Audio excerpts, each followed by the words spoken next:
Gold trusted gold buyers. మీరు తాకట్టు పెట్టిన బంగారాన్ని విడిపించి ఈ రోజు ఉన్న మార్కెట్ ధరకు కొనబడను.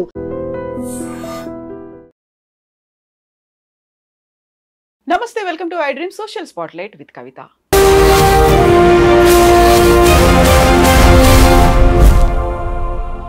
శ్రీలంక, బంగ్లాదేశ్ తర్వాత ప్రస్తుతం నేపాల్లో ఎందుకని అంతర్యుద్ధం లాంటి పరిస్థితులు కనిపిస్తున్నాయి? యువత ఎందుకని ముందు వరుసలో ఉండి ప్రొటెస్ట్ చేస్తున్నారు? యాక్చువల్గా అక్కడ అన్ని భవనాల్ని, అధికారిక నివాసాలని, అందులోనూ పర్టికులర్గా ప్రధానమంత్రుల నివాసాలని కూడా ఎందుకు తగలబెడుతున్నారు? నేపాల్కి సంబంధించి ఏమవుతోంది? జియో పొలిటికల్ ఇష్యూస్ కూడా ఉన్నాయా? వీటన్నిటి గురించి మాట్లాడుకుందాం. నేపాల్తో సంబంధాలు కలిగి ఉండి ఇన్ అండ్ అవుట్ నేపాల్ గురించి రీసెర్చ్ చేసి స్టడీస్ చేసినటువంటి అసోసియేట్ ప్రొఫెసర్ డాక్టర్ బాలా నిక్కు మనతో పాటుగా ఉన్నారు. బాలా గారు నమస్కారం అండి. నమస్తే కవిత గారు, thank you for having me at the studio I dreams team. నాకు మరొకసారి అవకాశం ఇచ్చినందుకు మీకు ధన్యవాదాలు. థ్యాంక్ యూ సో మచ్ అండి. ఇప్పుడు నేపాల్ గురించి చూసినప్పుడల్లా ఒక యువత సోషల్ మీడియా కోసం ప్రొటెస్ట్ చేయాలనుకున్నారు. అది కాస్త చినికి చినికి గాలివానైనట్టుగా ఇప్పుడు రణరంగం లాగా మారింది. ఒక అంతర్యుద్ధం కైండ్ ఆఫ్ పరిస్థితి. అక్కడ ఇప్పుడు ప్రభుత్వం లేదు అనేది, అన్నిటినీ తగలబెడుతున్నారు, చనిపోతున్నారు, గాయపడుతున్నారు. యాక్చువల్గా నేపాల్లో ఏం జరుగుతోంది అసలు? నేపాల్ గురించి మాట్లాడేటప్పుడు నేను కొన్ని విషయాలు చెప్పాలి మీకు. నా పిల్లలు నేపాల్లోనే పుట్టారు. నేను నేపాల్లో 2000 సంవత్సరం నుంచి నాకు అనుబంధం ఉంది. ఒక విధంగా చెప్పాలంటే కల్చరల్గా అక్కడ నేను Kadambari college, Nepal school of social work అనే కాలేజీలో కూడా పనిచేశాను. అక్కడ త్రిభువని యూనివర్సిటీతోని, పూర్వాంచల్ యూనివర్సిటీతోని, పొఖరా యూనివర్సిటీతోని ఆల్మోస్ట్ 205 నుంచి 212 వరకు నేనే అక్కడ యాజ్ ఎ సోషల్ వర్క్ టీచర్గా పనిచేశాను. సో ఆ పనిచేసిన అనుభవం నాకు ఈరోజు నేపాల్లో జరుగుతున్న విషయాలని ఎలా అర్థం చేసుకోవాలన్నది నేను ఆలోచిస్తే ఇదేమి కొత్త విషయం నాకు అనిపించలే. ఎందుకంటే అక్కడ స్టూడెంట్ మూవ్మెంట్స్ అనేవి చాలా కాలంగా జరుగుతున్నాయి. ఆల్మోస్ట్ 1940-60లో చూసుకుంటే మన ఇండియాలో మన భూస్వామ్య వ్యవస్థ, నక్సల్బరీని వాళ్ళు ఆదర్శంగా తీసుకొని అక్కడ నేపాలీ కాంగ్రెస్, అక్కడ స్టూడెంట్స్ మన కాశీ విద్యాపీఠ్, మన కాశీ ఇలాంటి ప్రదేశాలకు వచ్చి ఇండియాలోంచి వీళ్ళ దగ్గర నుంచి నేర్చుకుని మళ్ళీ నేపాల్ వెళ్ళి అక్కడ వాళ్ళు అక్కడ రాజవ్యవస్థకి ఎగెనిస్ట్గా యాక్చువల్గా మూవ్మెంట్స్ తీసుకొచ్చారు. అది 1940-60లో విషయం.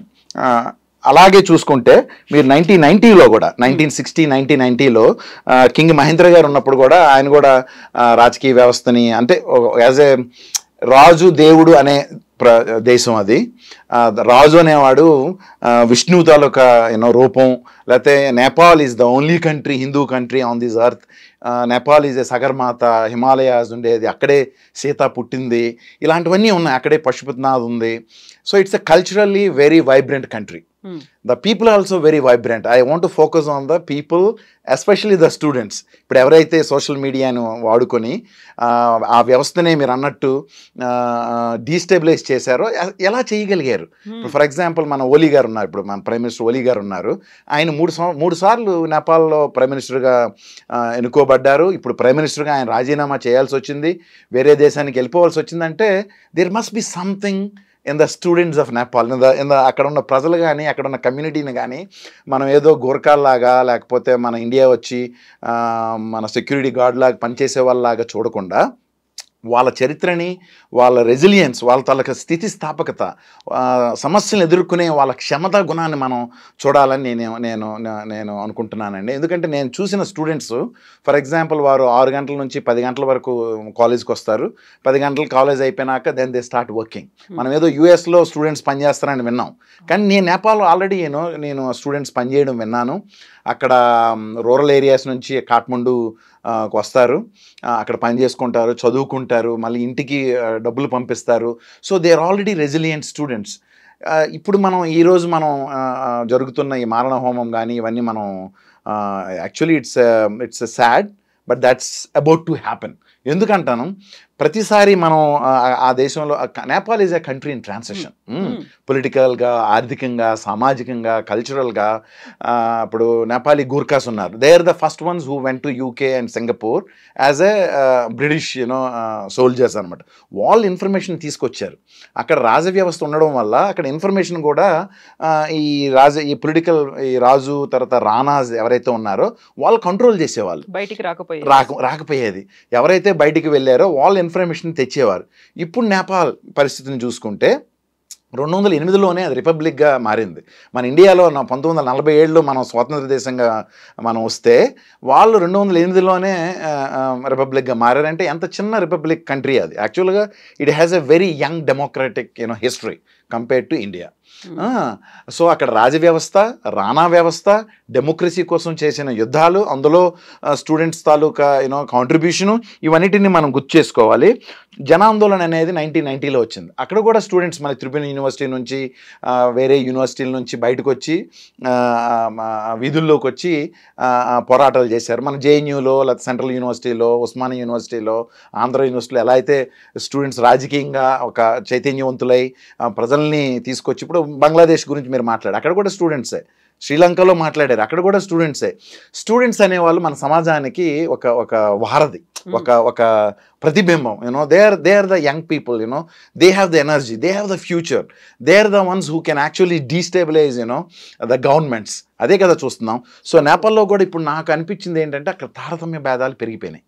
ఇప్పుడు 208లో వాళ్ళు డెమోక్రాటిక్ కంట్రీ అయిన తర్వాత 217లో పెద్ద ఎర్త్క్వేక్ వచ్చింది, 10,000 మంది చనిపోయారు.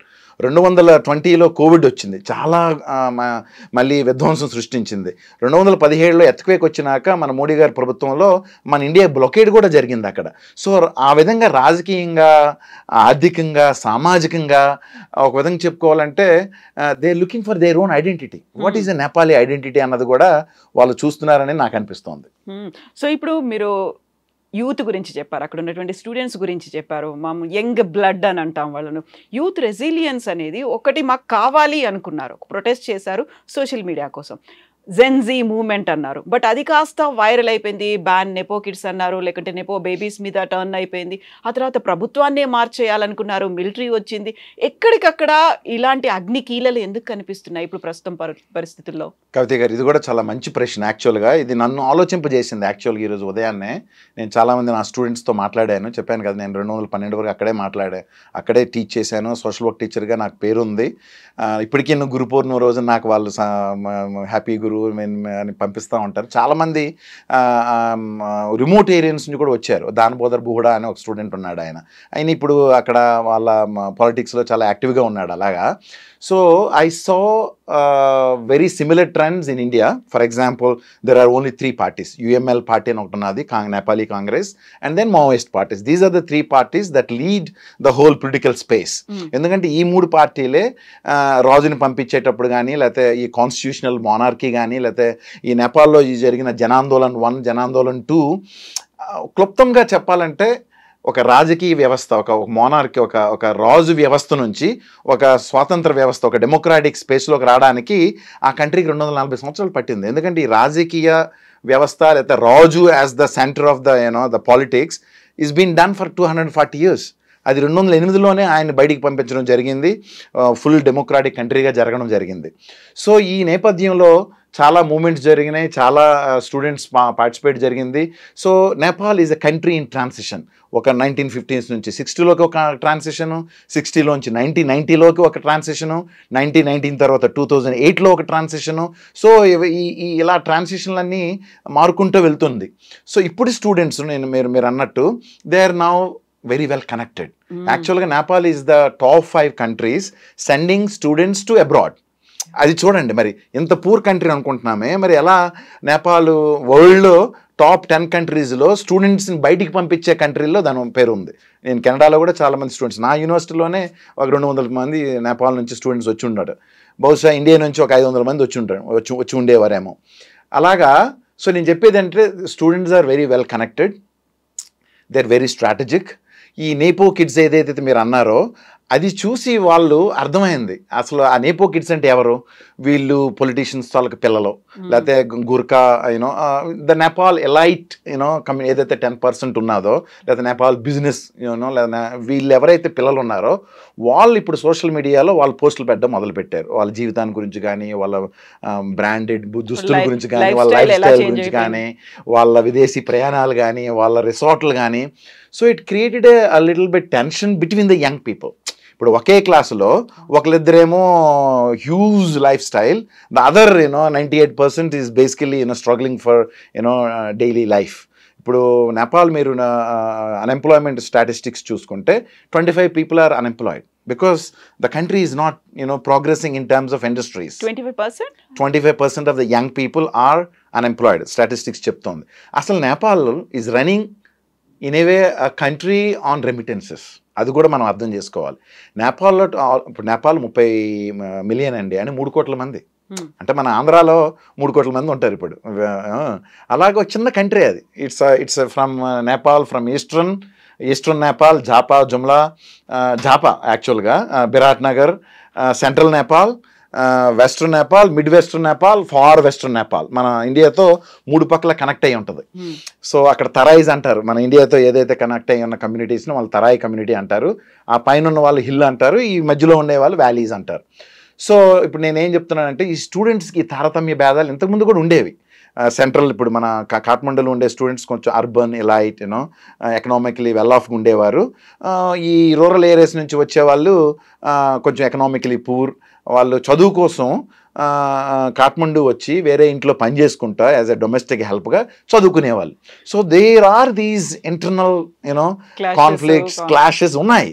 కానీ అవి బహిర్గతం అవుతున్నాయి ఇప్పుడు. It's too flashy, too visible and too I must say, దాన్ని ఏమనాలి తెలుగులో, హ్యూమన్ రైట్స్కి వ్యతిరేకంగా ఉన్నాయి. ఐ మీన్ ఇప్పుడు మీ నాన్నగారు లేకపోతే మీ కుటుంబం ధనిక కుటుంబం అయినంత మాత్రాన నువ్వు మొత్తం చూపించుకోవాల్సిన అవసరం లేదు అక్కడ. So somehow it is also happening in that country. అది ఒక ప్రపంచ మన ఈ అర్బనైజేషన్ అని, లేకపోతే మన గ్లోబలైజేషన్ని, ఈ కన్జ్యూమరైజేషన్, ఈ Blinkit, Swiggy, immediate satisfaction, looking for some kind of identity, ఇవన్నిటిని మనం ఆలోచిస్తే ఎవరైతే ఆ సోషల్ మీడియాలో ఆ పోస్టులు పెట్టారో వాళ్ళని కూడా ఏం అనలేం. In a way it's their life, they want to kind of enjoy, they have the right to enjoy their own life. కానీ ఇక్కడ జరిగింది ఏంటంటే, ఈ విజువల్స్ అనేవి ఏవైతే బయటకు వచ్చినాయో they are very clear. It tells that where my life looks like now today. For example comparing అక్కడ నేను అనుకుంటాను there is a conflict. And ఆ కాన్ఫ్లిక్ట్ని యూనివర్సిటీస్ కానీ, లేకపోతే మన పాలిటిక్స్ కానీ, లేకపోతే ఇండస్ట్రీస్ కానీ అవి అడ్రస్ చేసి ఉండాల్సింది. అది చేయకుండా వాళ్ళు ఏం చేశారు, for example prime minister Oli government దాన్ని సప్రెస్ చేయాలని చూశారు. ఆ అకౌంట్లని బంద్ చేయటం, ఆ ఇన్ఫర్మేషన్ బయటికి రాకుండా చేయటం చూశారు. జనాందోళన టైంలో కూడా ఇలాంటివి జరిగినాయి. కానీ అప్పుడు cause where, the whole Nepal is fighting towards democracy, towards better rights, towards equality. అక్కడ కూడా రీజనల్ ఇంబ్యాలెన్సెస్ ఉన్నాయి. నేను చెప్పాను కదా, ఈ eastern Nepal is much better than far western Nepal. Far western నేపాల్లో అసలు బ్యూరోక్రసీ వెళ్ళేది కాదు. It's very far from the Kathmandu. మనం ఢిల్లీ నుంచి మనం ఎంత దూరంలో ఉన్నామో అలాగే కాఠ్మండు నుంచి ఎంత దూరంలో నువ్వు ఉంటే అంత పూర్ అనమాట. ఎందుకంటే resources were not going. So ఆ ఇంబ్యాలెన్సెస్ని సరిచేయడానికే మావోయిస్ట్ మూవ్మెంట్ పుట్టింది. అందులోంచే ఈ రాజకీయ వ్యవస్థ, రాజకీయ ప్రక్షాళన నుండి కింగ్ని పంపించి మనం ఒక డెమోక్రాటిక్ కంట్రీగా అవ్వాలన్నది 21st century యాస్పిరేషన్స్ అని నేను అంటాను. కానీ ఇప్పుడు within the country there are these conflicts కనబడుతున్నాయి. దానికి అనుగుణంగా ఈ జన్జీ మూమెంట్ వచ్చింది. దాన్ని గవర్నమెంట్ సరిగ్గా ట్రీట్ చేయలేకపోయింది. బహుశా వాళ్ళు కమ్యూనిటీలో జరుగుతున్న ఈ అంతర్గత వైవిధ్యాల్ని నేర్చుకోలేకపోయారు, లేకపోతే ఫోర్స్ని ఉపయోగించి ఇచ్చేయగలం అనుకున్నారు. But then it couldn't happen that way. So what we see today is ఏమనాలి, స్టూడెంట్స్ తాలూకా మనోగత భావాలని మనం చూస్తున్నాం ఇప్పుడు.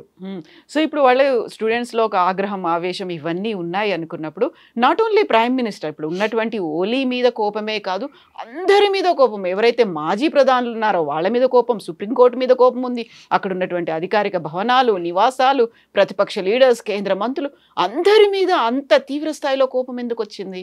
దాన్ని నేను దురదృష్టం అంటే it's very unfortunate I would say. Because నాకు తెలుసు నా స్టూడెంట్స్ అంటే ఇందులో ఇప్పుడు నేను నిన్నటి నుంచి మొన్నటి నుంచి నా స్టూడెంట్స్తో నేను మాట్లాడినప్పుడు, నా కొలీగ్స్తో మాట్లాడినప్పుడు నాకు ఏమనిపించిందంటే it was initially digital campaign.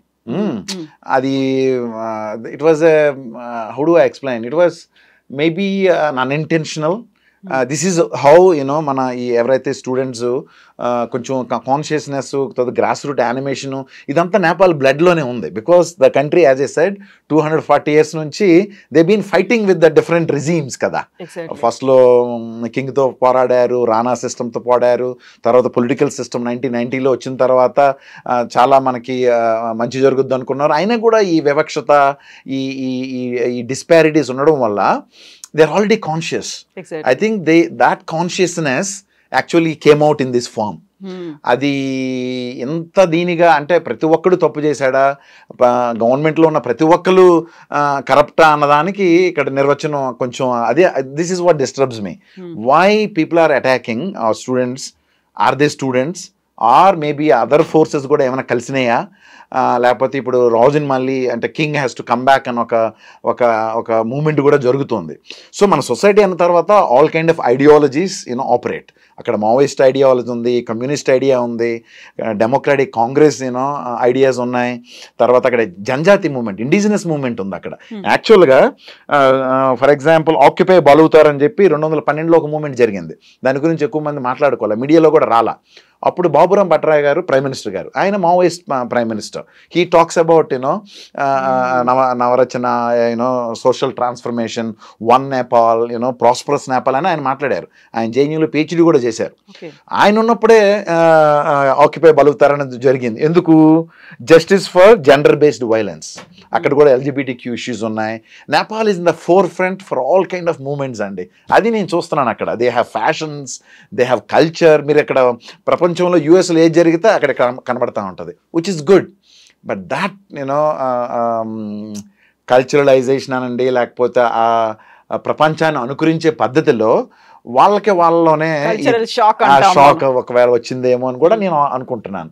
So బలుగుతార్, occupy బలుగుతార్ అనేది 2012లో మావోయిస్ట్ అంటే ప్రైమ్ మినిస్టర్ గారు బాబురాం భట్రాయ్ గారు ఉన్నప్పుడే జరిగింది. గూటీ బిల్ ప్రొటెస్ట్ అని ఇంకోటి జరిగింది, అది కూడా జనాలకు తెలియదు. 2019లో కేపీ ఓలీ గారు అప్పుడు ప్రైమ్ మినిస్టర్ గారు. ఏంటి గూటీ అనేది ఒక ఇన్స్టిట్యూషన్, అది నేవారీస్లో ఇన్స్టిట్యూషన్ ఉంటుంది. ఏంటంటే వీళ్ళందరూ ఒక ఫ్యామిలీస్ అనమాట, ఒక 50 ఫ్యామిలీస్ కలిసి ఉంటాయి. వాళ్ళు చనిపోయినప్పుడు లేకపోతే పెళ్ళిళ్ళు అయినప్పుడు అందరూ కాంట్రిబ్యూట్ చేసుకుంటారు. It's a very fantastic social work institution which I talk about in my class rooms. యాక్చువల్గా అక్కడ మనం సాలిడారిటీ చూస్తాం. ఇప్పుడు చనిపోయినప్పుడు చనిపోయిన కుటుంబం బాధల్లో ఉంటుంది, బిరీవ్మెంట్లో ఉంటుంది, గ్రీఫ్లో ఉంటుంది. కానీ ఇప్పుడు మనకి చూస్తే 3 లక్షలు ఖర్చు పెట్టాలి ఆ రిచువల్స్కి, లేకపోతే ఇప్పుడు తీసుకెళ్ళడానికి ఎవరు రావట్లేదు. So in India also we see even విలేజెస్లో కూడా it has become a burden on the family when actually they're grieving, final rights కూడా సరిగ్గా చేయలేకపోతున్నారు, చాలా డబ్బులు ఖర్చు పెట్టాలి, చాలా status. So there is a different thing happening in India in rural villages. మొన్న నేను ఫిషింగ్ కమ్యూనిటీ గురించి మాట్లాడినప్పుడు ఒక ఆయన కిడ్నీ ప్రాబ్లంతో చనిపోతే 3 లక్షలు ఖర్చు పెట్టాల్సి వచ్చింది ఆవిడకి. సో ఆ 3 లక్షలు తీర్చడానికి now she is became kind of 3 పనులు చేయాల్సి వస్తుంది. సో ఆ విధంగా చూసుకుంటే ఈ నేపాలీలో ఈ గూటీ అనేది చాలా ఇంపార్టెంట్ ఇన్స్టిట్యూషన్. అది కూడా దాన్ని ఆ గూటీ రైట్స్ని కూడా ప్రభుత్వం ఇంటర్ఫియర్ అయినప్పుడు మళ్ళీ మూమెంట్ వచ్చింది. మళ్ళీ ఈ నవారీ స్టూడెంట్స్, ఇండిజినస్ స్టూడెంట్స్ దాన్ని ప్రొటెస్ట్ చేశారు, దాన్ని రక్షించుకోగలిగారు. COVID-19లో కూడా మళ్ళీ ఈ స్టూడెంట్స్ ప్రొటెస్ట్ వచ్చింది. ప్రతి చిన్న సమాజంలో జరుగుతున్న ప్రతిదానికి అక్కడ students, young people are reacting are proactively reacting, I would say. It's reacting is a different thing, but they're conscious, they're very collective. ఇప్పుడు ఇందులో కూడా చూడండి, వాళ్ళు వైబర్ వాడారు, వాళ్ళు టిక్టాక్స్ వాడారు, వాళ్ళు VPN వాడారు, మిగతావన్నీ నువ్వు బ్యాన్ చేస్తుండొచ్చు, but they are very technologically connected. Lot of young people also livelihood, వాళ్ళ యాప్స్ తయారు చేస్తున్నారు, వాళ్ళ మ్యాప్స్ తయారు చేస్తున్నారు, వాళ్ళ మిగతా కంట్రీస్కి అవుట్సోర్సింగ్గా పనిచేస్తున్నారు. It's not only for advocacy, it is their life, it's their livelihood. That is where there are lot of jobs. నువ్వు అదే తీసేస్తానంటే ఎందుకు ఊరుకుంటారు? I think this is what happened. So geo political issues కూడా ఏమైనా యాడ్ అయ్యాయంటారా దీంట్లో? Definitely India is a big brother, India is a great friend. China, of course. So Nepalni, it's a land-locked country antar. But I say, because I am inside and outsider there, it's a land-linked country. Nepal is a beautiful position lo undadi. Mana Himalayas anandi, Manas Sarovar andi, cultural ga Pashupatinath Devalayam anandi, man India ku unna cultural ties, it's fantastic. I married to a Nepali woman, right? My children are born there. I speak Nepali very well. So it's a beautiful country. It's a country in transition, country that shows a lot of resilience, community unity ఉంది అక్కడ. నా social work basics అని నేను నేపాల్లో నేర్చుకున్నాను. ఎందుకంటే అక్కడ communities, ఇప్పుడు హై హిల్స్లో ఎవరైనా చనిపోతే, మీరు అక్కడ మూవీస్ కూడా వచ్చినాయి దీని మీద, హిమాలయన్ మూవీ కారవాన్ అని, ఎప్పటికీ మనం అక్కడ కాల్చడానికి వుడ్ ఉండదు. So they cut the human body and give it to the animals so that it's clean, it's also feeding the animals. అది చూడండి అక్కడ. అదే కంట్రీలో పాలియాండ్రీ ఉంది. పార్సీస్ ఎలా చేస్తారు, పార్సీస్ ఎలా వదిలేస్తారు, వీళ్ళు కట్ చేసి అంటే they offer to the so మీరు వైవిధ్యమైన కంట్రీ అండి. It's a country very divorce. It's a country that offers all kind of cultural identity, Buddhism, Hinduism, Christian. I mean, like, it's a small, for me it's a beautiful country that helps me to understand geopolitics. For example, geopolitics, Modi garu vachara aa time lo American influence undi. I mean, like, Nepali youth are everywhere. Like, there are 2 lakhs మంది Japan లో ఉన్నారు. There's so many Nepalis are working in India. మనకు తెలుసు ఆ విషయం. Even గవర్నమెంట్స్లో కూడా Nepali people can work in Indian government jobs. Central యూనివర్సిటీలో కూడా నేను కొంతమందిని కలిశాను. నేపాలీ రెజీమ్ ఉంది మనకి ఇక్కడ మన ఆర్మీలో ఉంది. So we have very interesting ties. కానీ కొన్ని బహుశా మన ఫారెన్ డిప్లొమసీలో కూడా కొన్ని ప్రాబ్లమ్స్ ఉంటాయి. ఫర్ ఎగ్జాంపుల్ 2015లో అక్కడ ఎర్త్క్వేక్ వచ్చిన వెంటనే Indian blockade, we stop the medicines, we stop the essential goods. How do we survive? Why our Indian government did this? I don't know. This is where it becomes, foreign policy, diplomatic issues. China came in, Pakistan came in. Everybody wants to come in because మనం కూడా శ్రీలంకలో ఎందుకు help చేస్తున్నాము? We also want to have our footprint in global Asia, in global South కదా. సో ఆ విధంగా చూసుకుంటే నేపాల్లో డెఫినెట్గా ఇండియన్ కాంట్రిబ్యూషన్ ఉన్నది. మన Indian embassy does a fantastic work there. They give lot of scholarships, they give vehicles. నాకు తెలుసు, నేను అక్కడ ఉన్నప్పుడు పనిచేశాను. సో జియో పొలిటికల్గా Nepal plays an important role because it has a UN membership. It speaks. Nepali people are resilient. Nepali politicians are very, I think, they've learned so many lessons from India, as I mentioned, they came to, they were underground in India in many places. So Nepal-India relations are historical. My request through iDreams is, how do we understand Nepal as a neighboring country? My neighbor peaceful ga unnappude manam peaceful ga undagalam. Being India biggest country, biggest democratic country, leading country, one of the global powers, I think we have a lot more responsibility towards countries like Nepal, Bangladesh, Pakistan, Maldives. Corruption lo chuskunna kuda Nepal comes in somewhere 90 atla. It's not very corrupt in that way. కాకపోతే అక్కడ ఉన్న youth felt that, అంటే మీరు communication ని cut చేస్తున్నారు, cut చేయాల్సింది corruption ని అనేది. I mean these are the disparities, very stark. ఇప్పుడు అందరూ అక్కడ నేపాల్ మేయర్ గురించి మాట్లాడుకుంటున్నారు. ఆయన బాలన్ అని చెప్పి, young fellow, wrapper, engineer. He became a mayor without any party support because he has 7 lakh followers on his Instagram. So he uses social media as a power. So మిగతా వాళ్ళు కూడా నేర్చుకున్నారు. So in that way, Nepal, I think, in a way, a classic example what social media can do, what digital advocacy can do, and how countries can be resilient by mobilizing technology. అనేది నేపాల్లో నాకు కనబడుతోందండి. Yes అండి, thank you so much Bala గారు. And మనం నేపాల్ గురించి ఇంకా మాట్లాడుకోవాల్సినవి, చర్చించుకోవాల్సినవి చాలా ఉన్నాయి. హోప్ఫుల్లీ తొందరలోనే ఆ క్లాషెస్ అన్ని ఒక కమ్స్ టు ఎండ్ అని అనుకుందాము. థ్యాంక్ యూ సో మచ్ అండి. తప్పకుండా అండి, ఎందుకంటే జనాందోళనలోనే they became again peaceful country. They love peace. Buddhist monasteries కానీ, లేకపోతే మన హిందూ టెంపుల్స్ కానీ, చర్చెస్ కానీ, they live very very very in a solidarity.